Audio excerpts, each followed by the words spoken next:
¿Qué tal? ¿Cómo están? Bienvenidos a una nueva emisión de Conclusión TV. En esta oportunidad vamos a profundizar sobre una ideología muy particular, muy interesante, y por eso hemos decidido que nos visite Carlos Solero, profesor universitario y militante anarquista. Él siempre, digamos, si se tiene que presentar, se va a presentar como militante anarquista y después como profesor. Carlos, ¿cómo estás? ¿Qué tal, Alejandro? ¿O no? Bien, el tema de las profesiones y ese debate que algún día también nos vamos a dar, ¿no? De alguna manera el trabajo nos constituye, ¿no? En otro Claro. hubiera podido decir a eso que era repuestero de acoplado, o sea, que traté durante Claro. 20 años con los camioneros, ¿no? Y con los transportistas de carga.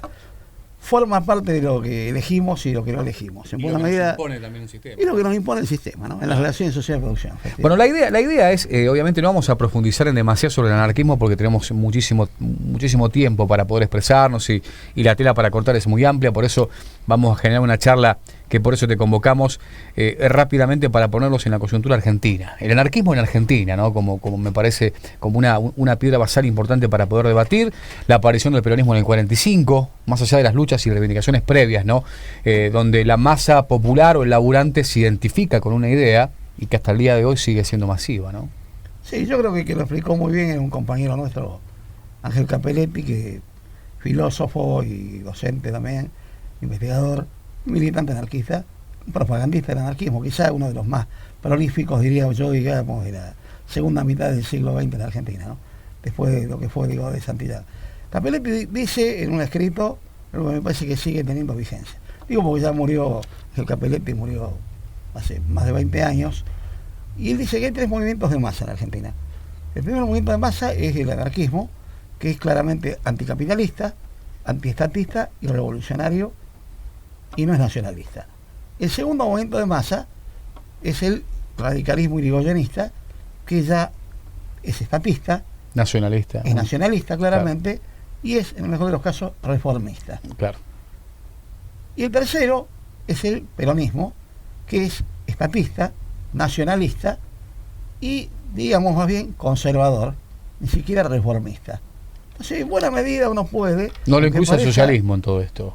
Los socialdemócratas estarían en una línea estatista, reformista, lo emparetás un poquito con el internacionalista. Claro. Lo dijo con mucha claridad. Hasta la década del 40, las manifestaciones obreras, huelgas o distintas expresiones del movimiento obrero, cantaban la Internacional, saludaban con el puño izquierdo cerrado y llevaban la bandera roja. A partir del peronismo comenzaron a cantar el himno nacional e ir con la bandera argentina.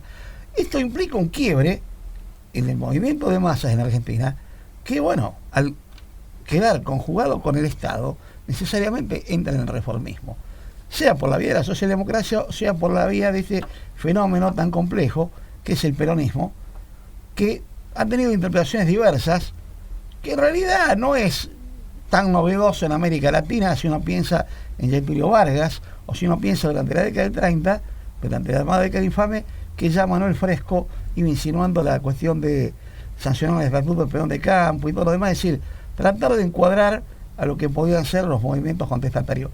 El mismo Partido Comunista... Cuando se encuadrar, habla de disciplinar también. Exactamente, el mismo Partido Comunista que fue predominante en el movimiento sindical antes de la llegada del peronismo, que disputaba con la socialdemocracia, al comienzo puso algunos reparos, pero terminó conciliando claramente con el peronismo. Tan es así que el ministro de Economía, nada menos, ¿no?, es un empresario, José Bergelbal, que en 1973 firma el pacto social con la CGT y las cámaras empresarias, ¿no? Digo esto para ilustrar, el peronismo es complejo, pero podría denominarse un social cristianismo, esa es su inspiración, es decir, la encíclica Rerum Novarum de León XIII, que justamente aparece en un momento en el cual la lucha de clases está en alza en el mundo, y viene a plantear la conciliación de las clases sociales, ¿no? Entonces esa caracterización hace que la sociedad haya quedado firmemente encuadrada en dos instituciones muy claras, o tres mejor dicho: el respeto a la propiedad privada de los medios de producción, el Estado como tutor de la sociedad, como gendarme del capital, y en todo caso la ideología religiosa, las creencias religiosas también como un elemento disciplinador, que no hacen a la conciencia del individual, sino al manejo de lo social.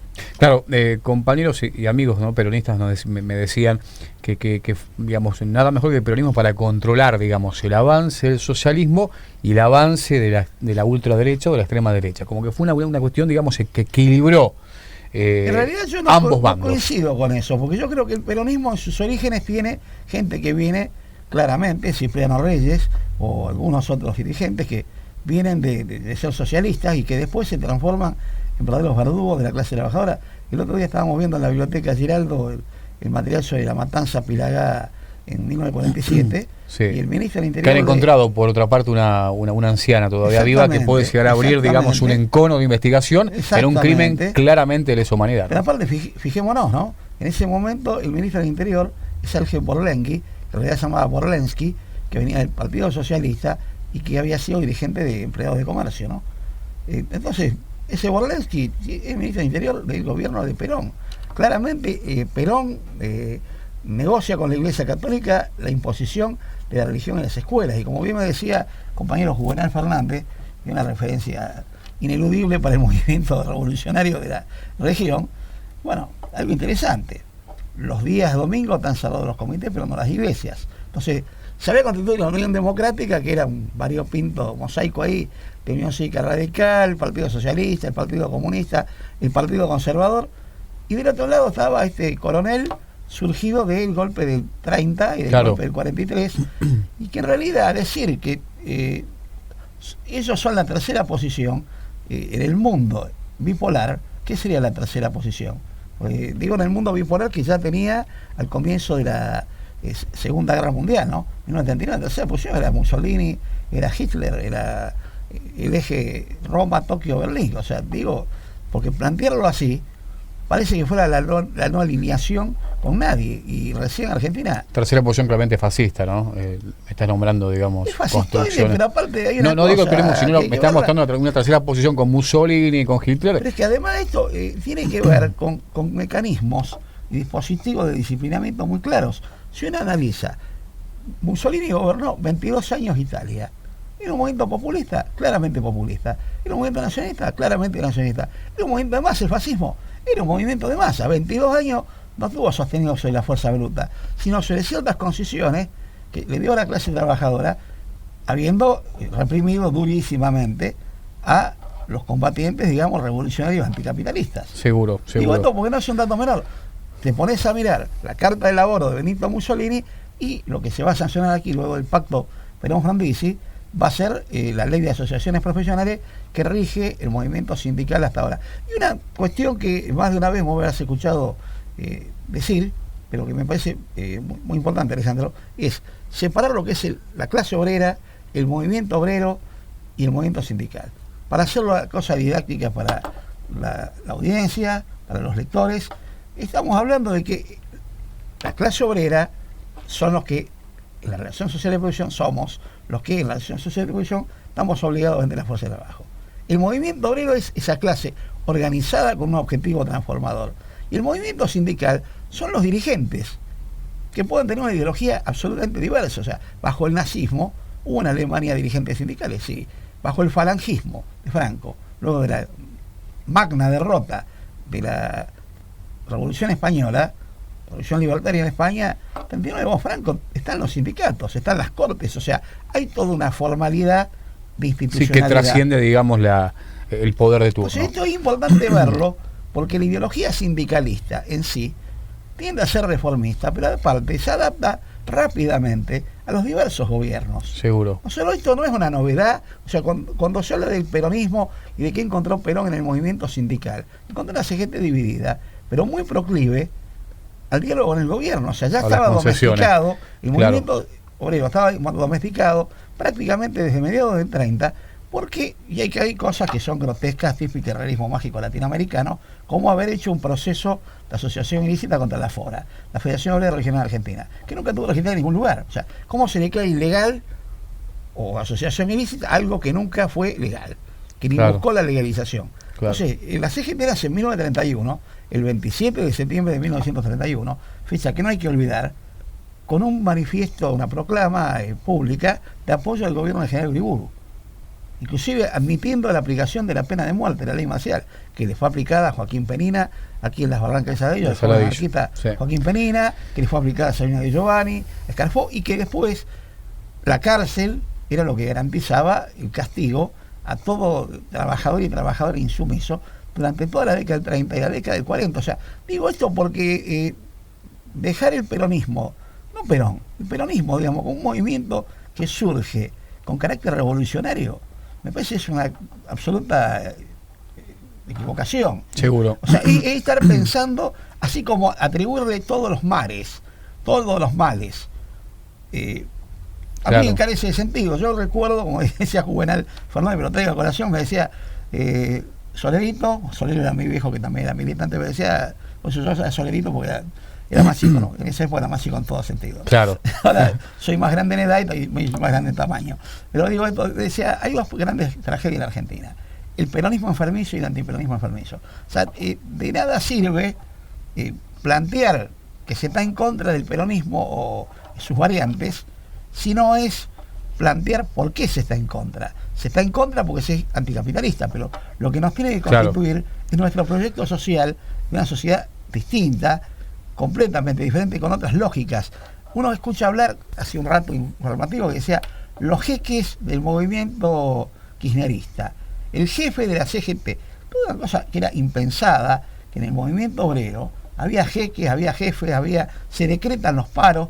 Estamos hablando de mecanismos elementarios como son las asambleas, ¿no? Entonces, no es que la cuestión nostálgica, la forma y el fondo van de la mano. O sea, que quien se ilusionó con que la CGT hace un paro de 36 horas por reivindicaciones de trabajadores, y no estamos hablando de reivindicaciones anticapitalistas, sino simplemente dentro del sistema, cosa que en los consejos económicos sociales europeos, socialdemócratas, social cristianos, son plenamente aceptadas. Bueno, no, aquí la CGT cumple el papel disciplinador, las dos CTA cumplen un papel disciplinador más allá de lo discursivo. Totalmente. Preguntarte, Carlos, más allá del derrotero, ¿no?, que ha tenido el movimiento anarquista y también el socialista en este país, cómo la alienación, ¿no?, digamos, del laburante, de la persona que tiene que salir a pelear el mango cotidianamente, hoy todavía nos lleva a enfrentarnos dialécticamente, a reflexionar desde un lado y de otro con lo sucedido, por ejemplo, con Santiago Maldonado, que coincidimos que Santiago, si no era un pibe, un Winca, como lo llaman los hermanos mapuches, esto hubiera quedado en la nada. Y otra cuestión también marcarla, tomarse, digamos, o tomar como enemigo a un pueblo-nación, como es el mapuche, preexistente al Estado, ¿no? Y la gente no leyendo la historia, sí, no impulsando eso y poniéndose, digamos, en contra de un pueblo que lo único que hace es reivindicar no voy a decir como visión porque no la tienen, porque son más del norte, pero sí su cultura, su arraigo a la tierra, su cuestión ancestral, y no hablar de Lewis, no hablar de Benetton, ¿no? Cómo esa alienación y cómo el discurso hegemónico ha arrasado, ¿no? Claramente, yo coincido con vos, y Santiago Maldonado no sabíamos ni que existía, o en algunos casos era un compañero más, no era una casualidad que estuviera allí. Quizás fue casual que estuviera ese día el corte de Ruta 40, digo, ese día puntualmente. Santiago apoyaba a los que luchaban. Santiago tenía una ideología muy definida, su estética creo que es poco importante, su ética es fundamental, estuvo en las luchas contra las medidas en Hatchard. La estética se la dejamos al prejuicio, ¿no? Social. Digo, ni más ni menos, me parece que lo que quedó en evidencia acerca de la ideología de Santiago Maldonado, su concepción anarquista de la vida, te diría, ¿no? Y de que la lucha es la única cosa que emancipa a los seres humanos y que no distinguía quién era Winca, quién no era Winca. Tal cual, donde había injusticia estaba. Exactamente, Santiago estuvo en distintos lugares de la región argentina, de la región latinoamericana, Chile también. En Chile, o sea, era una persona con una plena conciencia de que la lucha social era poner el cuerpo, ser solidario. Era ser solidario, no era solamente escribir proclamas o hacer música, cosa que también hacía. Era un compañero más que cualquiera de nosotros que quizá no nos hubiéramos enterado nunca de su existencia, como no nos hubiéramos enterado jamás de la existencia de Sacco Vanzetti, porque no buscó la muerte. En todo caso, no se trata de hacer un culto de la personalidad de Santiago Maldonado, pero sí aconsejo que busquen, y sugiero, digamos, que se busque lo que lee su hermano mayor Sergio Maldonado en el primer acto que se hace por la desaparición forzada de Santiago Maldonado. El Estado sigue ahora diciendo, y algunos voceros oficiosos, acerca del subsidio que recibe la familia, quieren eliminar esto de la desaparición forzada. Para nosotros es un crimen de Estado, como es un crimen de Estado de Rafael Nahuel. Sin duda. Verdaderamente nos conmovió. Además de eso, sirvió también para que volviéramos a la escena de la peor manera posible los anarquistas. Tal cual.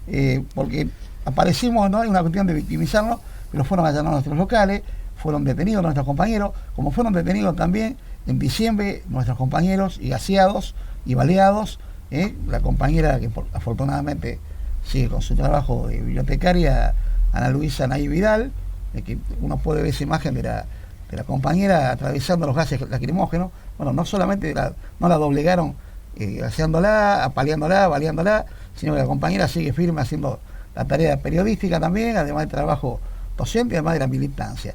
Cuando la allanan su casa, ¿qué le encuentran? No le encuentran a cualquier anarquista, le encuentran libros, claro, una bandera y un retrato de Santiago Maldonado. O sea, lo cual, digamos, digo en este sentido que creo que justamente si hablan de grietas, esa es una grieta. Santiago Maldonado es un hito, como alguna vez lo fue Juan Ingalinela, como alguna vez lo fue Joaquín Penina, como alguna vez fueron los presos Bragado, como alguna vez fue Sesco Gancetti. Es decir, es una muestra cabal de que a quien no se encuadra en el sistema electoral, el sistema de partidos, lo que es el rebaño, digamos, del el sistema opresivo, claro. El sistema opresivo de la dominación, legitimándolo, claro, de diversas maneras, será castigado duramente. Entonces, no es cuestión de victimizarse. Para nosotros es una bandera de lucha. Y los mapuches encuadran justo también, ¿no? Más allá de que ellos no se reivindican por una cuestión lógica anarquista, dicen, pero bueno. Los mapuches, los com, todo quien esté. Todo pueblo persistente que salga a batallar. Que esté asentado sobre los recursos naturales que están en el subsuelo,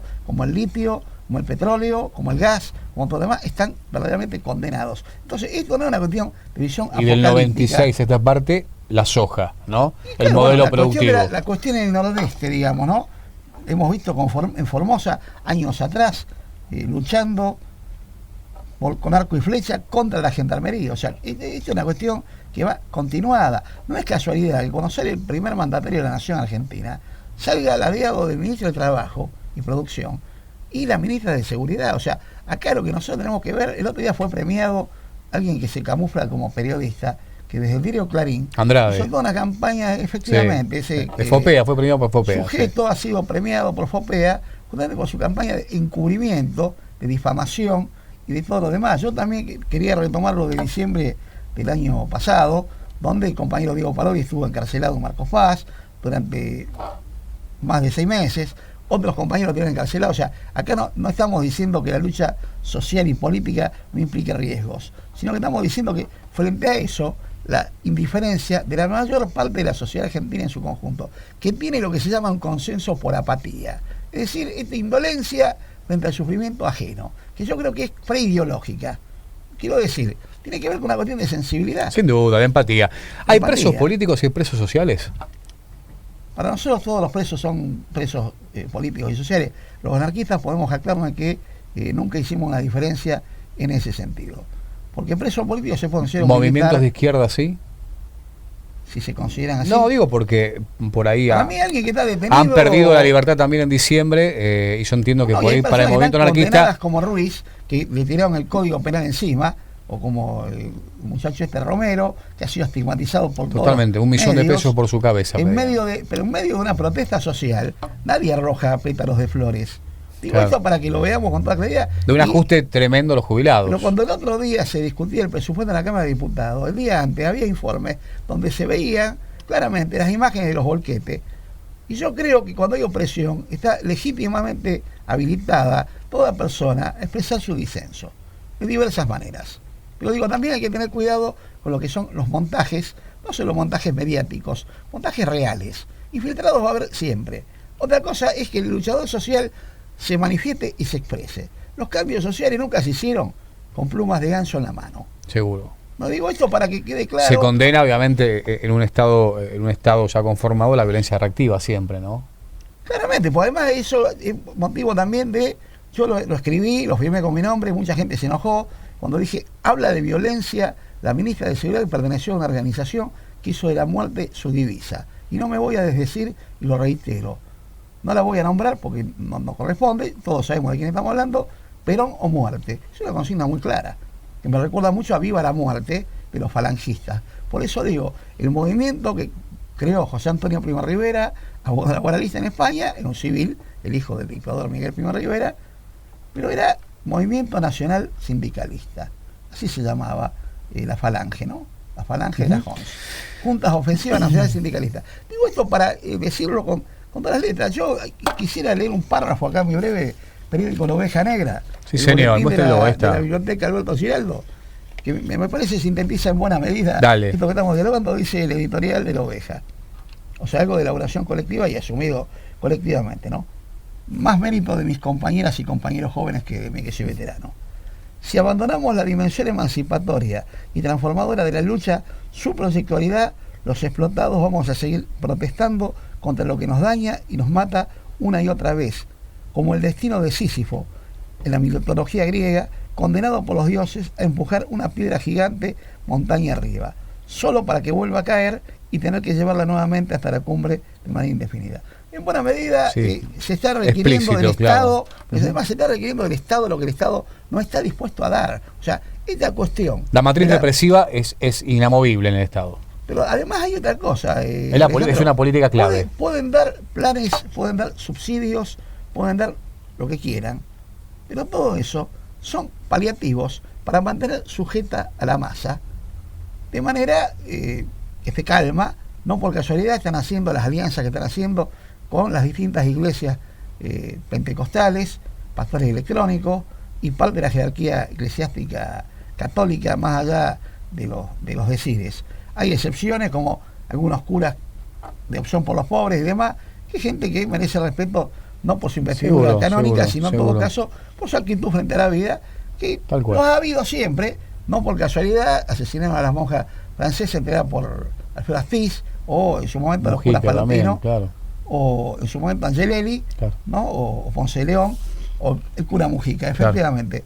Es impresionante que te recibe el cura Mujica con el busto ahí a la entrada de la Villa 31, y que en la Villa 31, en el año 2015, ya en las elecciones comunales el PRO.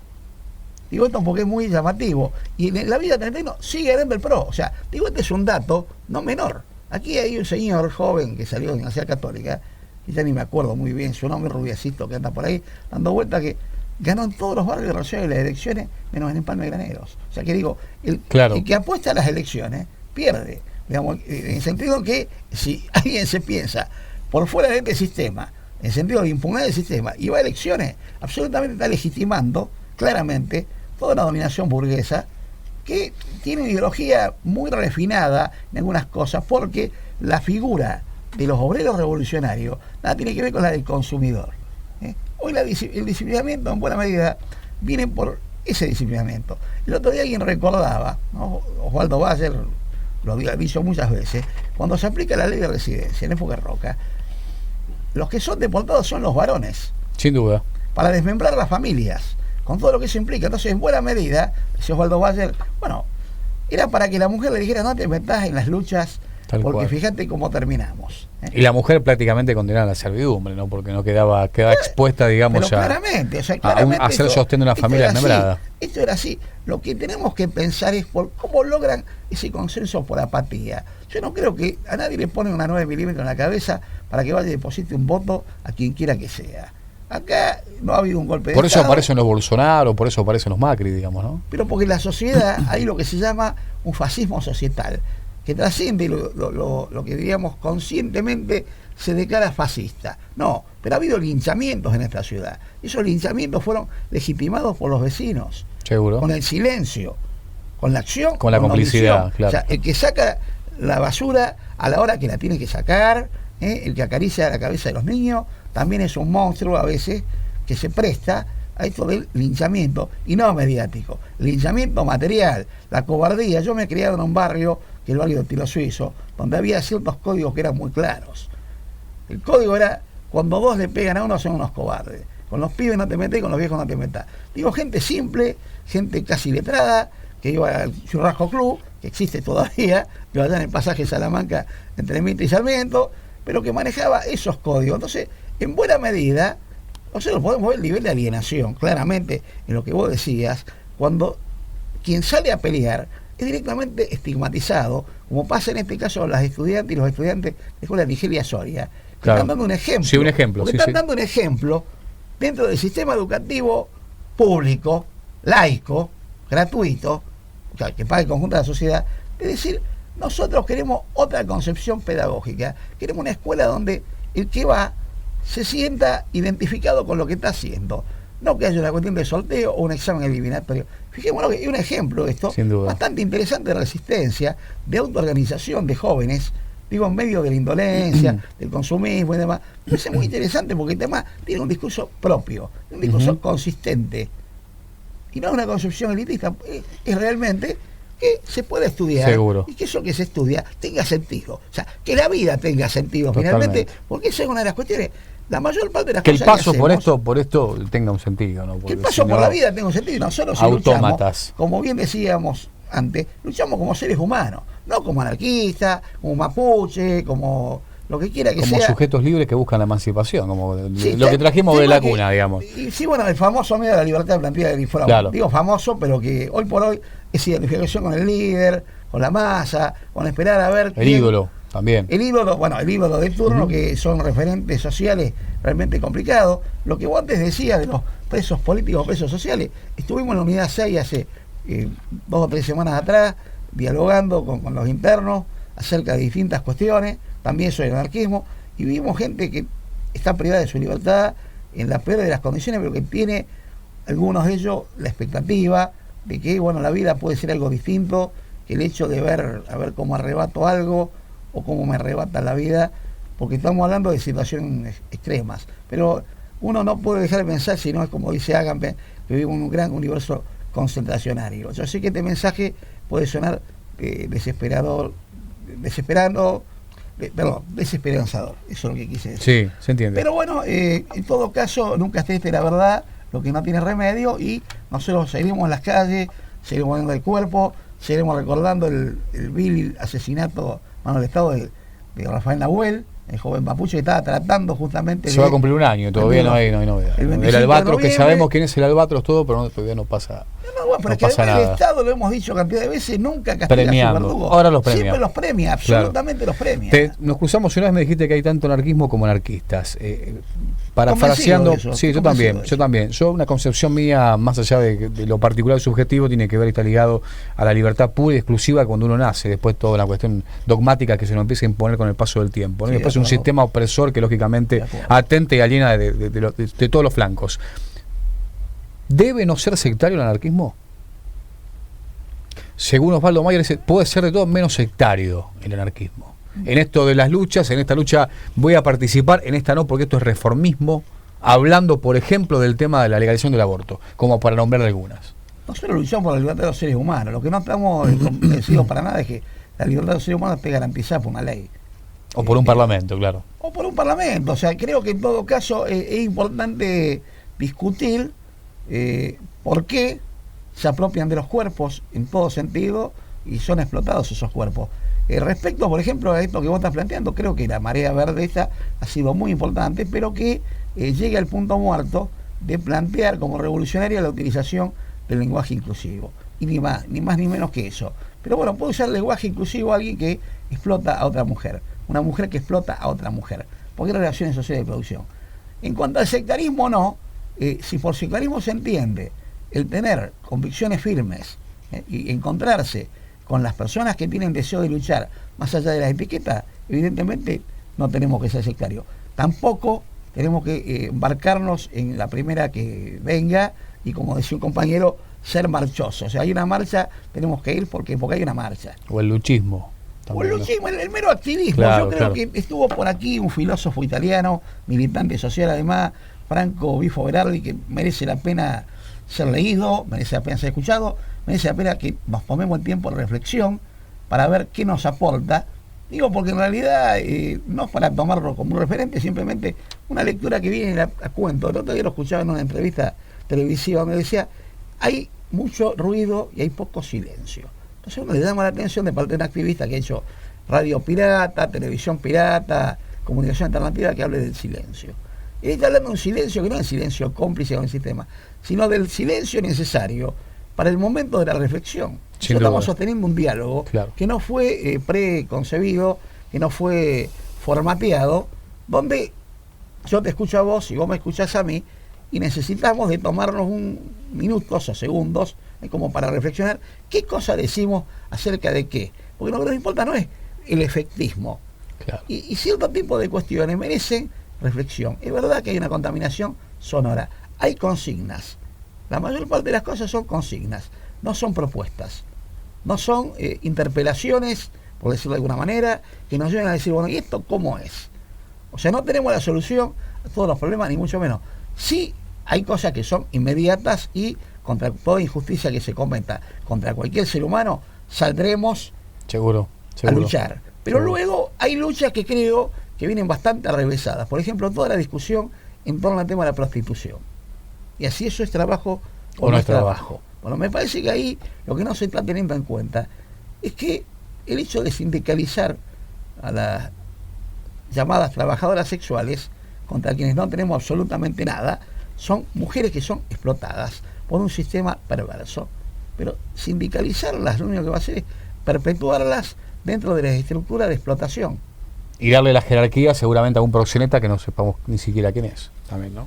Sí, porque ese era un miedo también de muchas compañeras que están haciendo un trabajo, digamos, en la casa, tenía mucho miedo eso de legitimar, digamos. Es muy complejo, pero quienes se han puesto a trabajar el tema con las compañeras de AMAR y demás, han visto que en la medida en que estas mujeres encuentran una perspectiva de hacer una campaña, supongamos, sobre la enfermedad de transmisión sexual, o sea, se transforman en militantes sociales, automáticamente dejan de permitir ser manipuladas en sus cuerpos. Y esto es un dato no menor. ¿Qué te parece? Esto es realmente interesante. En la Revolución Española se llevó adelante liberatorios de prostitución. Esto fue muy interesante, ¿no? Pues no se trata de estigmatizarlas. Además, bueno, la Revolución Cubana, el Che Guevara y demás, por ejemplo, a los homosexuales los trató bastante mal.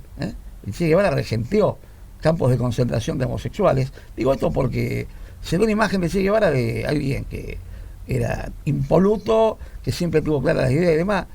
Puede haber sido una persona consecuente con sus ideas, pero no dejó de entronizar un poder autoritario, inclusive para la clase trabajadora.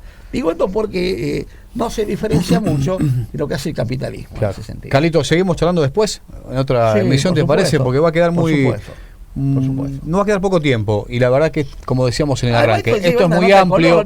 Nota de color, contextualizar el anarquismo en esta cuestión, no siempre de los utópicos, de los sectarios, de los de afuera del sistema, y en realidad nunca hablar de coherencia, nunca hablar de una idea que viene... A los 50 años del Mayo francés no podemos obviar aquella consigna tan cara a nuestros sentimientos que dice: seamos realistas, pidamos imposible, ¿no? Sin duda. El compañero Bakunin, y seguimos pensando esto, o sea, seguimos cultivando la utopía de pensar un mundo. ¿Qué es lo que nos impulsa? Diferente. ¿Qué nos mueve si no? No, bueno, eso claramente es lo que nos va impulsando todos los días a luchar. Gracias, Carlos. No, por favor, muchas gracias. Carlos Solero, hablando un poquito de anarquismo aquí en Conclusión TV.